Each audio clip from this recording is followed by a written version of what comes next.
આ દુનિયાની અંદર તમને એક વાત કહું, આ ધરતી ઉપર જે વ્યક્તિ જન્મા છે, પ્રગટ થયા છે, એ બધાને ક્યારેક ને ક્યારેક હારવું પડ્યું છે. શું કરવું પડ્યું છે?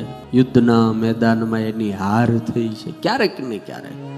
આ જગતમાં એક જ એવો જન્મો કે જેને હાર શું કહેવાય ખબર નથી, અને એનું નામ હનુમાન છે. કોઈ દડો હાર નહીં. મને એક દાખલો લઈ આવી દો. ભગવાને આપણને બનાવી મોકલી દીધા, પણ દુઃખ ને દુઃખ, આપણે દુઃખ દૂર ન કરે તો આપણું થાય શું? હનુમાનજી મહારાજના હાથ વજ્ર જેવા છે, મજબૂત છે. એટલે જેના હાથ મજબૂત હોય ને, હનુમાનજીના હાથ એટલા મજબૂત છે, એ હાથ જો આપણો પકડી લે ને એટલે દુઃખ માત્ર આકારે. હાથ વજ્ર. હનુમાનજીના હાથમાં શું હોય છે? ગદા હોય. પણ તુલસીદાસજી લખે છે કે હાથ વજ્ર ઓર ધ્વજા બિરાજે. આના બે અર્થ છે. એક તો હનુમાનજીના હાથ વજ્ર જેવા છે, એક ઢીકો મારે. મેં પહેલે દાડે કીધું હનુમાનજી જેવો કૂદકો કોઈનો નહીં, અને હનુમાનજી જેવો ઢીકો કોઈનો નહીં. હનુમાનજીના હાથ વજ્ર જેવા, અને પાછા એના હાથની અંદર વજ્ર છે, એટલે ઇન્દ્રનું જે વજ્ર છે. હનુમાનજીને જ્યારે માર્યું ત્યારે એને કીધું તું કે આજથી મારું આ વજ્ર તારો કોઈ દાડો વાળ વાંકો નહીં કરી શકે. એટલે હનુમાનજીના એક હાથમાં વજ્ર છે ને એક હાથમાં ગદા છે. અને તુલસી લખે કે હાથ વજ્ર ઓર ધ્વજા બિરાજે. દાદાના હાથમાં ધજા. અને તમે કોઈ પણ મંદિરે જાઓ, આમ હાલતો સંઘ આવે ને, એમાં જો મંદિરની ધજા દેખાય ને એટલે થાક માત્ર ઉતરી જાય. અને શાસ્ત્રોના પ્રમાણ છે, કદાચ મંદિરમાં દર્શન બંધ થઈ ગયા હોય ને તમારે જવાની ઉતાવળ હોય, ધજાના દર્શન કરી લો ને એટલે દેવના દર્શનનું પુણ્ય મળી જાય. અહીંયા ધજા બિરાજે છે. જુઓ, આ છે ને હનુમાનજીની ધજા છે. એમ પહેલાના રાજાઓના રથ ઉપર, પહેલાના રાજાઓના મહેલ ઉપર હવના ધ્વજદંડ રહેતા હતા. રામ અને રાવણનું જ્યારે યુદ્ધ થયું, અને એ વખતે ભગવાન રામ ધરતી ઉપરથી યુદ્ધ કરે અને રાવણ રથ ઉપરથી. એટલે ઇન્દ્રને એમ થયું કે ભગવાન હેઠે ઊભા ઊભા યુદ્ધ કરી બરોબર નહીં. પોતાના સારથીને લઈ અને રથ લઈને મોકલ્યો કે જા ભગવાનને રથમાં બેહાર. અને માલતી નામનો સારથી આવી અને ઠાકોરજીને રથમાં બેહાર્યા. ઓલો રાવણે ફર્સ્ટ વખત જ્યારે ભગવાનને રથમાં જોયા, ઝીણી આંખ કરીને જોયું કે આ રથ કોનો છે. ખબર પડી ગઈ આ રથ તો ઇન્દ્રનો છે. વારો પાડી દો ઇન્દ્રને, પેલા આની હારે લડી લો. પણ જ્યાં હનુમાનજી મહારાજે એવી કિલકલાટ કર્યો, પણ રાવણની નજર રથની ઉપર ધજા લઈને બેઠેલા વાંદર ઉપર ગઈ. એટલે તરત રાવણે એના સારથીને પૂછ્યું કે ધજા લઈને કોણ બેઠું છે? ઇनको તો કहीं देखा हुआ लगता है, देख वो है कौन? રામની ધજા લઈને. રાવણના સારથીએ ઝીણી નજરથી જોયું ને કે પ્રભુ ये तो वो बंदर है, आवा प्रथम नगरु जा रहा. આ પહેલી વખત આપણી લંકામાં આવી નાખી લંકા હળગાવી ગયો ને, ઈ છે એ હનુમાન હે. વાલ્મીકી ઋષિ લખે છે કે રાવણે હનુમાનજીને જ્યાં ધજા લઈને જોયા ને ત્યાં એના મોતિયા મરી ગયા.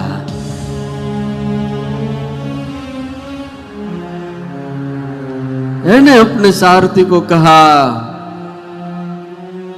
इस ध्वज को गिराना बहुत मुश्किल है.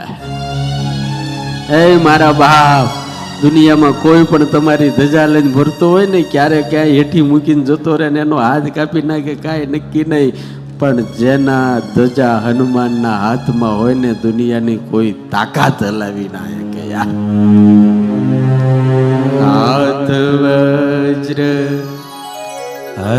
ધ્વજા વિરાજે,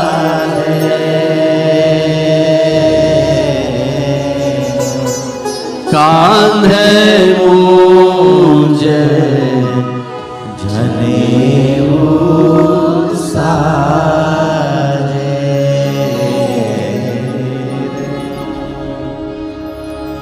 ધ્વજ છે એ યશનું પ્રતીક છે, ધ્વજ છે એ વિજયનું પ્રતીક છે. આ દુનિયાની અંદર તમને એક વાત કહું, કદાચ તમે કોઈ પાસે સાંભળી હોય કે ન સાંભળી, આ ધરતી ઉપર જે વ્યક્તિ જન્મા છે, પ્રગટ થયા છે, એ બધાને ક્યારેક ને ક્યારેક હારવું પડ્યું છે. શું કરવું પડ્યું છે? યુદ્ધના મેદાનમાં એની હાર થઈ છે ક્યારેક ને ક્યારેક. આ જગતમાં એક જ એવો જન્મો કે જેને હાર શું કહેવાય ખબર નથી, અને એનું નામ હનુમાન છે. કોઈ દડો હાર નહીં. મને એક દાખલો લઈ આવી દો. वो कभी बंधन उनको कोई बांध नहीं सकता, उनको कोई जीत नहीं सकता, कोई नहीं जीत सकता.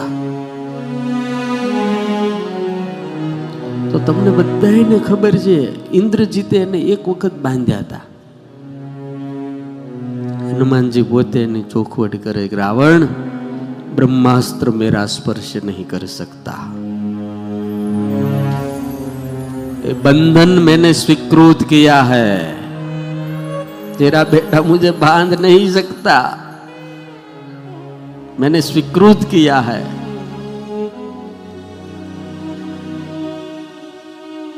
तो रावण ने पूछा कि तूने बंधन क्यों स्वीकृत किया? तो कि स्वीकृत इसलिए किया कि तेरे साथ मुलाकात करनी थी, तने समजावવું હતું એટલે. અને રાવણના દરબારમાં હનુમાનજી ગયા ને, તમે કથા વાંચજો. હનુમાનજી જ્યારે રાવણના દરબારમાં કચેરીમાં જાય છે ત્યારે 10 દિગ્પાલો, 9 ગ્રહો, સપ્તર્ષિઓ અને મોટા મોટા દેવતાઓ ગુલામ થઈને હાથ જોડીને ઉભા હતા. અરે બીજાની તો ક્યાં વાત કરો છો? હનુમાનજીનો બાપ સ્વયં પવન દેવ રાવણને ત્યાં નોકરી કરતા હતા. લેખ બ્રહ્મા લખે પૂછી પૂછી, અને હુકમ લીધા પછી વાયુ વાતા. આ મેઘજળ વર્ષતા જેની આજ્ઞા થકી, અને નવગ્રહ ઉચ્ચ ને નીચ થાતા. રાવણના દરબારમાં વાસીદું કરવાનું કામ પવન દેવનું હતું. એને દીકરો કહેવાય કે જેને પોતાના બાપને ગુલામીમાંથી મુક્ત કર્યો હોય. દાદાએ કઈ સામાન્ય કામ નથી કર્યું. એ વખતે 9 ગ્રહ, 10 દિગ્પાલ, 4 વેદ, મોટા મોટા સપ્તર્ષિઓએ હનુમાનજી મહારાજને હાથ જોડીને કીધું, હમેરે મુક્તિ કા માર્ગ આપસે નિકલતા है, हमेरी मुक्ति कराओ.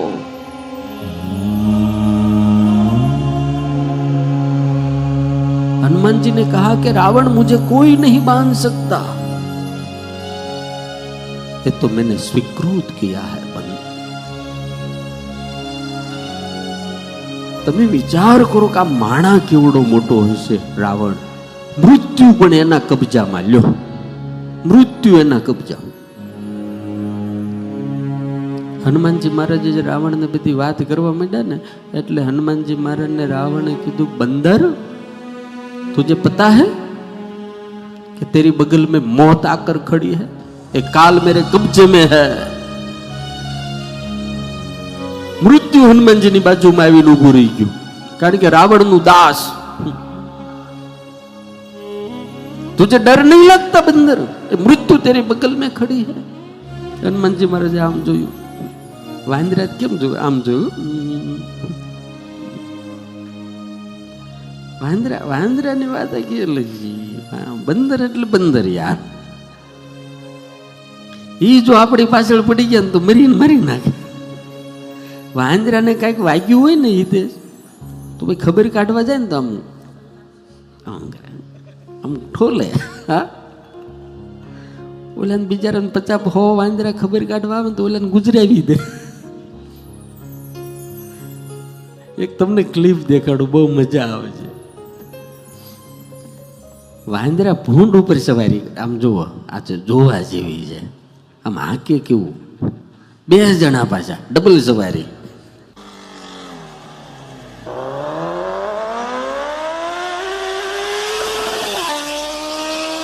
આમ જો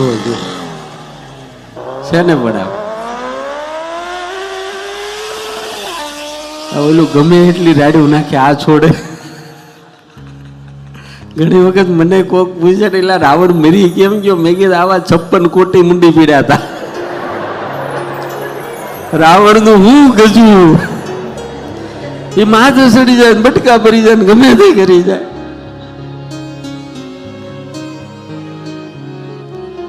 તમે વિચાર કરો કે मृत्यु भी रावण की कैद में थी और रावण ने कहा कि ओ बंदर तुझे डर नहीं लगता? ये मृत्यु तेरी बगल में खड़ी है. हनुमान जी ने ऐसे देखा, हाँ खड़ी तो है, मेरी बगल में ही खड़ी है, लेकिन देख तेरी ओर रही है. ऊपर मारी पाए पण जोवे तने ये तारू आई बन्यू छे. तो रावण के मेरी ओर देख रही है तो तेरे बगल में आकर क्यों खड़ी है? तो कि मुझे पूछने आई है. क्या रावण ने जीव तो राखो से पताई देवो.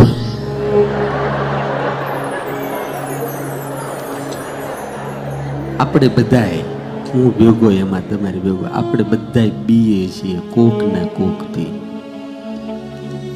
આપણને મૃત્યુની બીક છે, આપણને રોગની બીક છે, આપણને આપણી જે કીર્તિ છે એ ડાઉન થઈ જાય એની બીક છે, આપણને ઘરવાળીની બીક છે, આપણને છોકરાની બીક છે, આપણે માર્કેટમાંથી ક્યારે નીકળી જવું એની બીક છે. બધાને બીક છે. આ દુનિયામાં એક જ એવો છે જેને કોઈની કાંઈ બીક નથી, એનું નામ મારો હનુમાન છે. ડર શું કહેવાય? ડર બરાબર કાન ખોલીને સાંભળજો. ડર શું કહેવાય? બીક કોને કહેવાય? એની જો આ દુનિયામાં જરાય ખબર ન હોય તો એનું નામ માત્ર હનુમાન છે. એ કોઈ દાડો ભાગ્યો નથી. हाथ वज्र और त्वचा विराजे. हो अपरंपार है शक्ति तुम्हारी.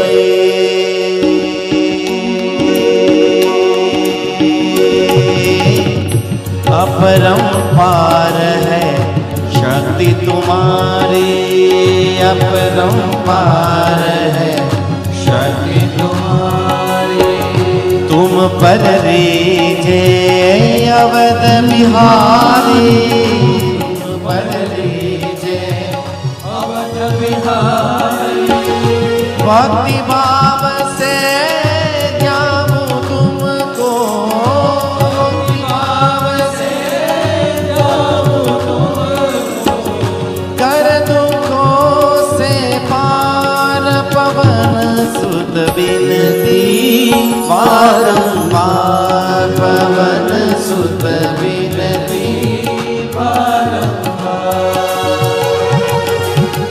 हे दुख भंजन मारुति नंदन.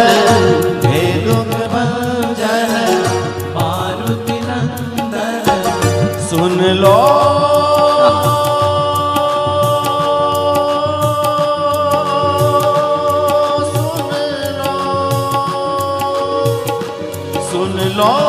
मेरी पुकार. पवन सुत बिनती.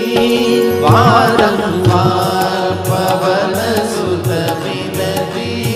बारंबार पवन सुत बिनती. बारंबार पवन सुत बिनती. વારંવાર